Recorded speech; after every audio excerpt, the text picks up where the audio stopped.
Hola, ¿qué tal? Bienvenidos a Top Seniors. Mi nombre es Jan Galia y para mí es un placer darles la bienvenida a un episodio más de Top Seniors.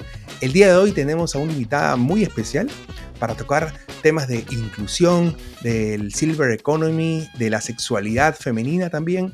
Ella es Flora Proverbio, vive en Argentina, ella es directora del programa ejecutivo de Silver Economy de la Universidad del SEMA de Buenos Aires, es próxima autora también de un libro. Flora, ¿qué tal? ¿Cómo estás? Bienvenida a este episodio.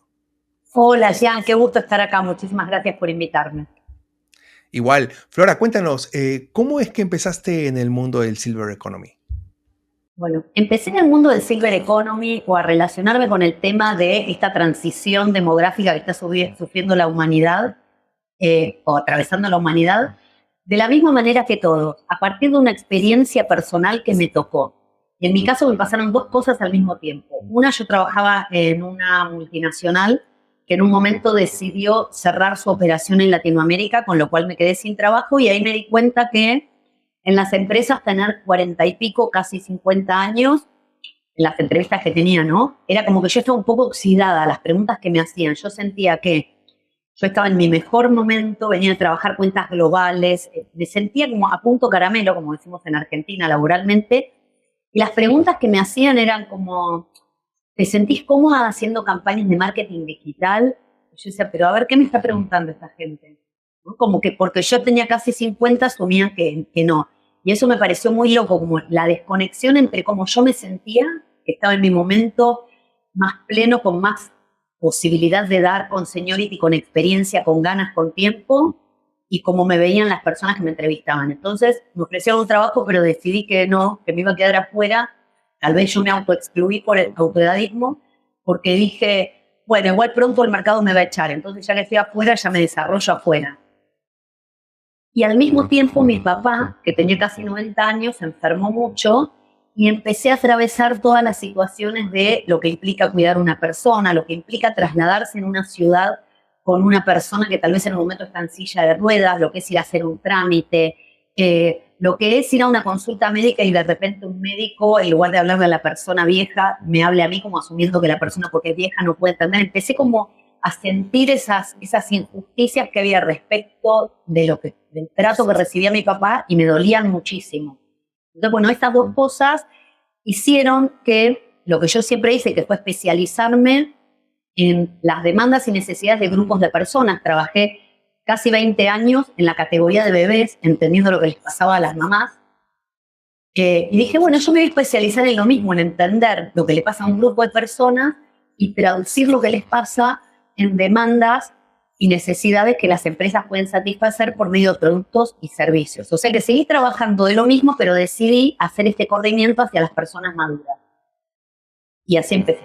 Ese momento donde debe ser revelador, ¿no? Cuando te das cuenta de, oye, la gente me autopercibe como que mayor de lo que yo me siento, ¿no? Y cuando me he entrevistado pasa mucho, como que las personas que entran a la etapa Silver creo que no se esperaban o no se han dado cuenta que ya están caminando sobre los 50, por ejemplo, ¿no? Claro, y ahí me permito desafiarte un poquito, porque por ahí uno dice, me perciben mayor, como me perciben como que ya no estoy vigente, como que ya no tengo para dar, pero tal vez eso no es mayor, tal vez necesitamos unas palabras nuevas para hablar de eso.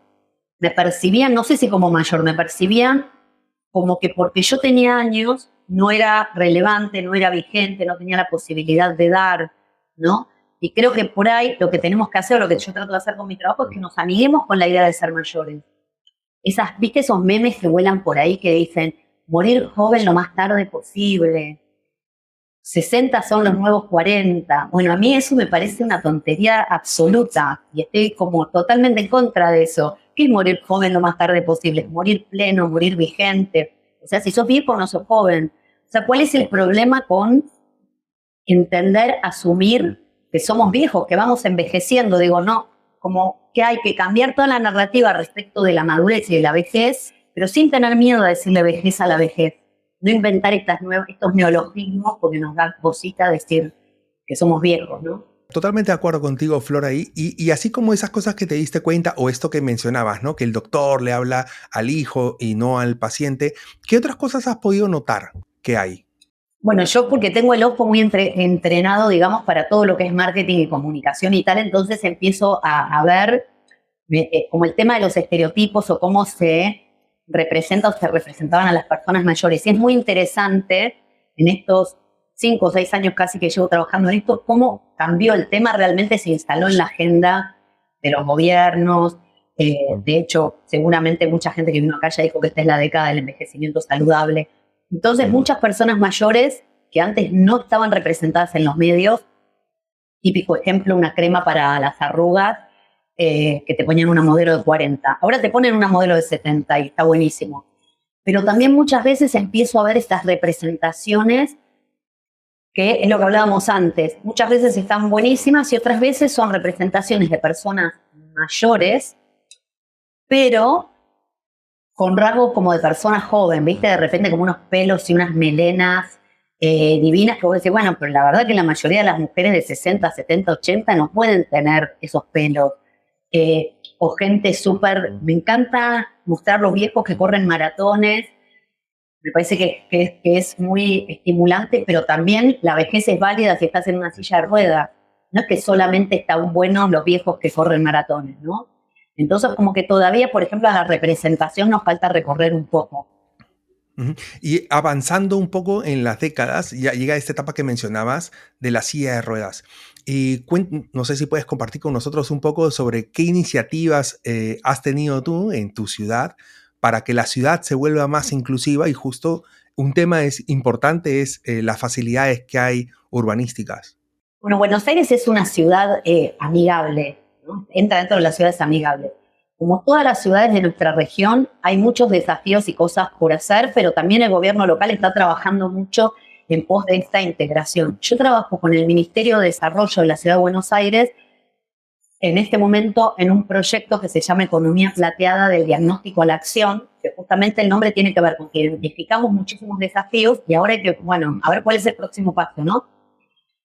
Y una de las áreas que encontramos para mejorar la vida de las personas mayores es justamente con la movilidad y el movimiento dentro de los entornos, que el entorno puede ser la casa, pero también el moverse dentro de la ciudad.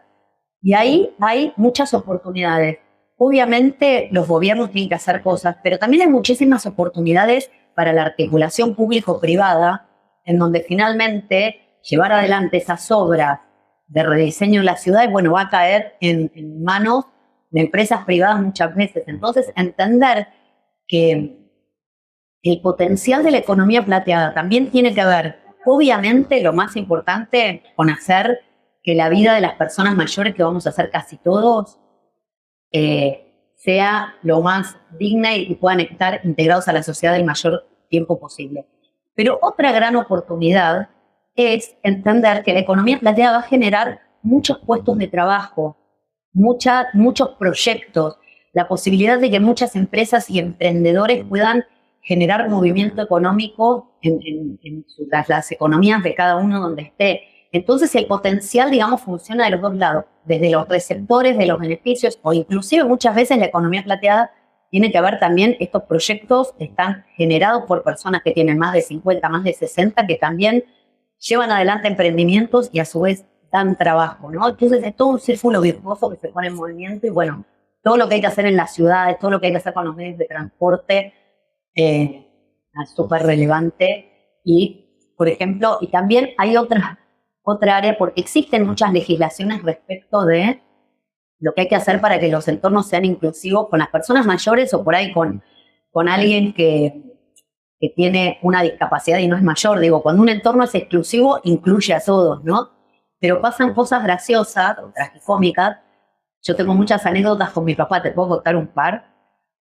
Una es que a mí se me ocurrió en un momento alquilar una de esas sillas de ruedas eléctricas donde la persona se puede manejar y dije, bueno, con la cuidadora que vaya a unos parques que estaban cerca de su casa.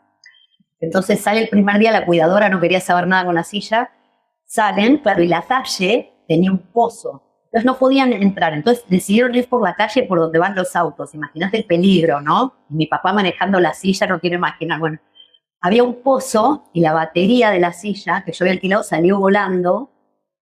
Bueno, la tuve que devolver rota, pero lo que digo es que hay veces que uno tiene una herramienta, pero que si todo el entorno no está diseñado, tampoco es tan fácil. Digo, yo pude alquilar esa silla de ruedas, por suerte es un súper privilegio, y así todo no la podemos usar ni una tarde. O ir a hacer un trámite y que la rampa esté demasiado inclinada. Entonces había una rampa para silla de ruedas, pero era imposible subirla, ¿no? Entonces, bueno, siempre pensar y diseñar con las personas mayores en el centro, con las personas mayores en la discusión, que te digan esto lo puedo usar, esto me sirve así, me sirve así.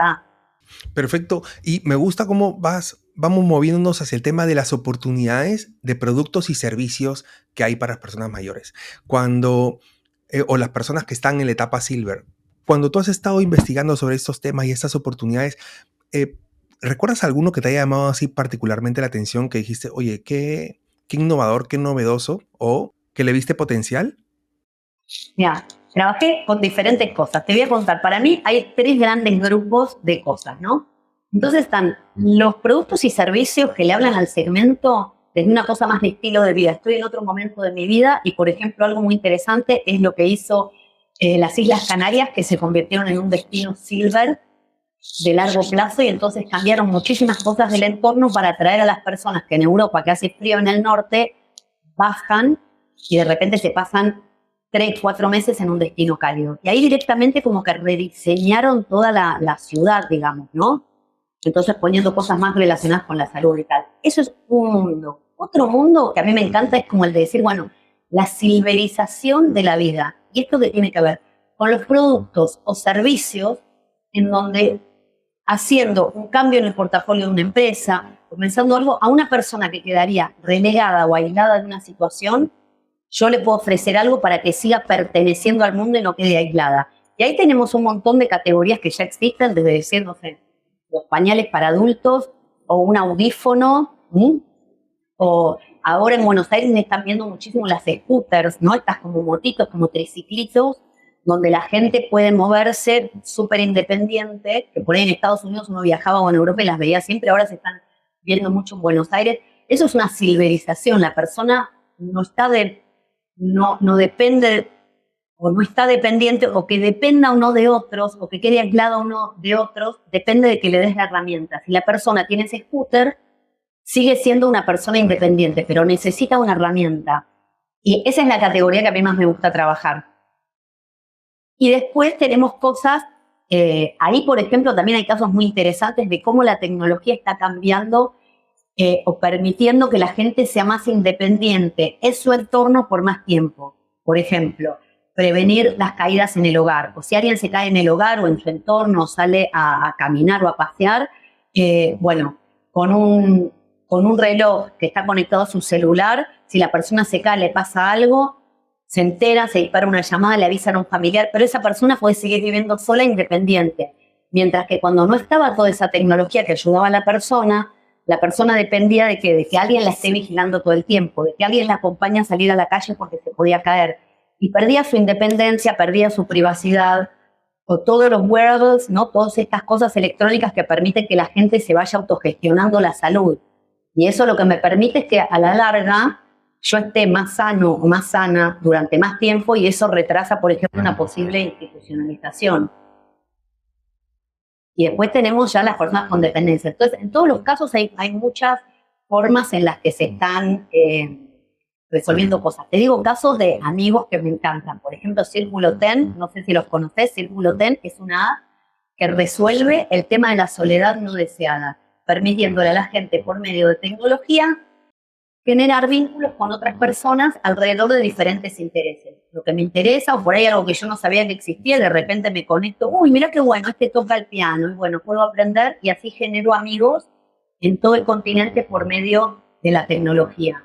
Y el IGEAR, por ejemplo, es una empresa también de tecnología que lo que permite es esto: con un reloj conectado al celular, la gente se puede monitorear y mantener independiente en su barrio, salir a caminar, y está siempre conectada y cuidada. Me ha encantado este concepto de la silverización. En casa, aquellos que nos están escuchando y que tienen personas silver en casa, no sé, tipos, no los voy a encasillar a todos en el mismo paquete, pero si tienen 70s, 80s, o alguna década que tú quieras coger como ejemplo, hay algunos cambios que ya así prácticos que uno puede hacer para hacerle la vida más fácil a aquellos familiares que están viviendo en casa. Sí, mira, y yo soy muy radical en esto. El tiempo nos pasa factura a todos. A nadie le va para atrás el reloj. Eso hay que entenderlo, ¿no? Porque de repente si cuando vos pones a alguien con un bastón, viste, mucha gente dice, pero estás estigmatizando los viejos. Bueno, a uno no le funciona la rodilla, o sea, todos queremos vivir lo más plenos toda la vida, pero la verdad es que por algo al final nos morimos, ¿no? Algo termina pasando que nos morimos, se va viendo, como decimos en Argentina, pequeños achaques. Más allá de todo lo que podemos hacer para mantenernos plenos, hacer ejercicio, comer sano, dormir bien, mantener vínculos, que es súper importante, obviamente hay cosas que yo le digo a la gente, no vivirlo como un duelo al narcisismo, como una herida narcisista, el tener que empezar a usar bastón, el tener que poner lucecitas a la noche en la casa para que si me levanto de noche y veo mal, no caerme, el tener que poner una manija en el baño para cuando me baño de repente poder agarrarme. Está tan instalado el culto a la juventud que cada uno de estos pasos, en lugar de decir, uy, qué bueno que está esta herramienta, antes no estaba.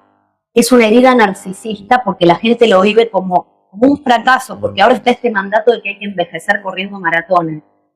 No, la primera vez que medio perdés el equilibrio, antes de que te pase, poné la manija en el baño, poné la lucecita a la noche. El bastón muchas veces sirve, inclusive cuando uno no está tan seguro si lo necesita o no, el bastón sirve para que los otros que vienen por la calle, a veces a las corridas, tengan cuidado de no llevarte por delante. El audífono, la gente también vive como un duelo empezar a usar el audífono. No, el audífono te permite seguir participando en las conversaciones. Entonces, celebrar estas herramientas que tenemos y no sentirlo como un fracaso de esta nueva vejez que nos imponen, en donde todos tenemos que correr maratones y ser flacos, elegantes y cool toda la vida. Está buenísimo, pero no hay una vejez, hay vejeces y cada uno la transita como quiere y como puede. Pero esos que han mencionado me gustan porque son cambios prácticos que los pueden hacer un día, ¿no? Y a todos los que están en casa, yo creo que podemos irlo implementando para ir silverizando nuestros ambientes. Y eso está, y además de los vínculos y esto que nos ibas mencionando. Otro de los descubrimientos que pasan cuando vas llegando a los 50 es o quizás de los mitos, de los paradigmas, es el tema de la sexualidad, que es justo parte del tema principal de tu próximo libro. Cuéntanos un poco primero cómo nació la idea de escribir tu libro. ¿Es tu primer libro? Es mi primer libro, se llama Triángulos Plateados, un poco como por los pelitos del vello público que se van poniendo plateados cuando aparecen las canas. Y es un libro sobre deseo en la madurez femenina. Y surgió un poco, bueno, en la pandemia, que todos hicimos cosas que nunca habíamos hecho antes porque estábamos encerrados en nuestra casa. Y en realidad surgió a partir de una experiencia personal que fue que cuando me estaba acercando a la menopausia, como las cosas que me vaticinó mi ginecóloga con la mejor intención de prepararme para esta etapa, ¿no? Sequedad vaginal, bajada en la libido, pero todas cosas que eran un bajón. Y yo dije, pero qué mala hora esta etapa en la que entro, no quiero, porque para mí envejecer bien tenía como condición sine qua non seguir disfrutando de la sexualidad. Obviamente la sexualidad cambia toda la vida, no es lo mismo ser adolescente que acabar de tener tu primer hijo, que tener 70 años. Obviamente, pero todo cambia toda la vida. O sea, nosotros cambiamos toda la vida y no pretender que la sexualidad siga siendo como a los 20 es tonto, porque nada es como a los 20, ¿no? Pero bueno, que desaparezca. Entonces yo dije, ¿pero cómo es? Porque también hay muchos gerontólogos y gerontólogas muy interesantes con los que yo trabajo y sigo, que hablaban de toda la vida somos seres sexuales, sexualidad hasta el último suspiro. Y yo decía, de lo que me está diciendo la ginecóloga, toda la vida somos seres sexuales. Yo decía, pero ¿cómo es? O sea, yo quería saber, ¿cómo es? ¿Cómo es cuando, por ejemplo, eso, si tenés incontinencia? ¿Cómo es? ¿Cómo es si te cambia la forma de los genitales por el paso de cómo es? Entonces empecé a entrevistar mujeres que me contaran cómo es, que me contaran como sus historias.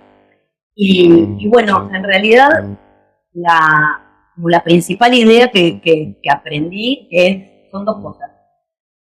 Una, que el deseo el deseo sexual, pero el deseo en la vida y el deseo en la madurez, no se muere si vos lo mantenés funcionando, ¿no? Que esto es importante, o sea, el deseo en función de vida, las ganas de tener un proyecto vital, las ganas en la vida, sobre todo a medida que vamos creciendo, donde hay muchos duelos, donde hay muchas pérdidas, donde la sociedad te saca de espacio, para seguir enganchado con la vida, enganchada con el deseo y tener la llama del deseo sexual, pero el deseo por la vida misma, bueno, hay que trabajar un poquito. Si no, puede ser que desaparezca, puede ser que desaparezca. Segundo, no es obligación tener ganas de tener una vida sexual plena o que te interese. Si no te interesa, no hay por qué mantenerla, no crear un nuevo mandato. Y tercero, que por supuesto que con los cambios hormonales cambian muchas cosas en el cuerpo y una es que cambia la sexualidad, pero no desaparece, se transforma. Entonces, yo como que acuñé este término de la inteligencia sexual, viste que se habla de tantas inteligencias ahora, la transicional, la emocional, ¿verdad? Yo digo, la inteligencia sexual, que es la posibilidad de incorporar los cambios, manteniendo la posibilidad de disfrutar en el encuentro con otra persona o con una misma, ¿no? Y eso va acompañado de las ganas y también de entender cómo funciona nuestro cuerpo y nuestro deseo. Por ejemplo, cuando sos muy joven, el deseo y la excitación, o sea, el estímulo, algo que te despierta las ganas. El deseo, que son esas ganas de tener una situación sexual. Y la excitación, que es que el cuerpo esté listo, eso pasa muy rápido, muy juntito, porque es un cuerpo que es una bomba de hormonas. También si viene el tren, vos lo podés correr rápido. Digo, es un cuerpo que funciona rápido, hace todo rápido ese cuerpo. Cuando pasaste la menopausia, ese mismo proceso es mucho más lento. Existe también. Ahora, si a vos nadie te dice que es lento, y vos esperás que funcione como a los 20, ¿qué es lo que decís? Ya está. Como decimos en Argentina, no me caliento más, perdón la expresión tan coloquial. Pero entonces, ¿cómo es importante poder hablar de estas cosas y entender? Cuando yo tengo el poder, puedo entender qué es lo que sucede y eso me permite seguir disfrutando y seguir desarrollando estrategias para disfrutar qué es lo que me importa. Y bueno, y de eso se trata un poco el libro. Tiene muchas historias de mujeres que entrevisté 70 mujeres, muchísimos expertos de diferentes áreas. Y bueno, sale en octubre en Argentina por Galerna. Y lleva el mismo título que tu canal de YouTube, Triángulos Plateados. Sí. Bueno, porque en el canal de YouTube subí videos sobre cosas que iba aprendiendo para el libro. Uh-huh. Me gusta mucho esto que sea anticipatorio porque un poco yo soy de la idea que la felicidad es una cuestión de expectativas, ¿no? Las expectativas que tú te haces, si coinciden, esa es felicidad. Entonces está bueno que uno vaya alineando esas expectativas a la realidad, ¿no? Para no darse con encontronazos y como tú dices, o sea, quizás ahora uno dice, no quiero llegar, pero de pronto en ese momento es lo que te gusta. A mí me pasa, y comparto contigo algo bien particular, a los 20, por ejemplo, me encantaba la discoteca, me decías, oye, vamos al boliche o la discoteca, vamos, primera fila. Ahora sí me dicen, me corro, yo prefiero una noche de vino, con camado, con los amigos, en casa, porque es lo que me gusta a esta edad, ¿no? Entonces, de pronto, ¿crees que pase eso? O sea, cuando llegas a esa edad, ¿realmente es lo que más disfrutas, lo que más te gusta? Sí, bueno, yo también te voy a compartir. Cuando era chica, ¿viste la frase que uno dice, es lo que hay? Antes me parecía una frase como deprimente, mediocre. Y ahora, a medida que pasan los años, me doy cuenta que es una frase inteligente con lo que hay. Respecto a la sexualidad, yo lo que veo es como que está muy como él. Aparte, como esta idea de que la sexualidad vive en cuerpos jóvenes, ¿no? Que es acerca de la performance. Y como esta idealización de la sexualidad joven. Pero la verdad que muchas mujeres con las que hablé, cuando les preguntabas esto, te decían, bueno, la verdad que cuando era joven tampoco la pasaba tan bien. En el sentido de que no tenía experiencia, no sabía bien qué me gustaba, no sabía qué me encendía. Como que ahora tengo muchos más recursos intelectuales para poder disfrutar si eso me interesa. O sea, ahora sé qué me enciende a mí, qué me erotiza a mí, qué me interesa a mí. Y bueno, y como todo, ¿no? Lo que decís de las expectativas, digo, como darse a las expectativas, no sé si es algo malo necesariamente, sino como entender cómo van a suceder las cosas, ¿no? Y está el que se queda enganchado en el pasado en todos los aspectos y el que va entendiendo que cada etapa es diferente y no necesariamente ni mejor ni peor, pero bueno, los años nos dan algo, dos superpoderes imbatibles, ¿no? La experiencia y el autoconocimiento. Y eso, bueno, a la hora del sexo aporta mucho.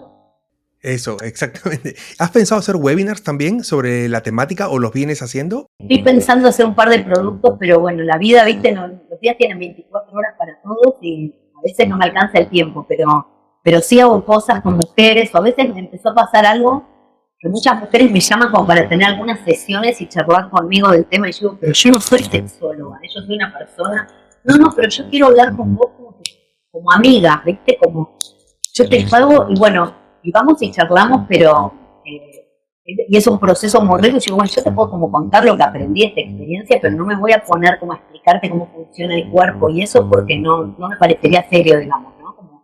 Como hacerlo. Yo lo que hice es una investigación muy grande y tengo un punto de vista respecto de cómo creo que deberían ser las cosas. Flora, y con todas estas entrevistas que has ido haciendo y esta investigación de este proyecto tan bonito del libro, ¿cuál crees que es la respuesta más reveladora que van a ver tus lectoras al consumir el libro? Bueno, yo espero que lo que encuentren en realidad sea preguntas reveladoras. Cada capítulo tiene una serie de preguntas, después se desarrolla un tema y vuelve a cerrar con las mismas preguntas. Y yo lo que quiero en realidad es provocar a cada una a que encuentre qué es lo que la conecta con su deseo sexual y con su deseo para seguir enganchada a la vida en esta nueva madurez que están emprendiendo en este camino. Así que más que dar respuestas, a mí siempre en todos los ámbitos de la vida me gusta generar preguntas interesantes y ojalá encuentren eso. Muchas preguntas interesantes que las estimulen a buscar ellas mismas la respuesta que funcione para ellas.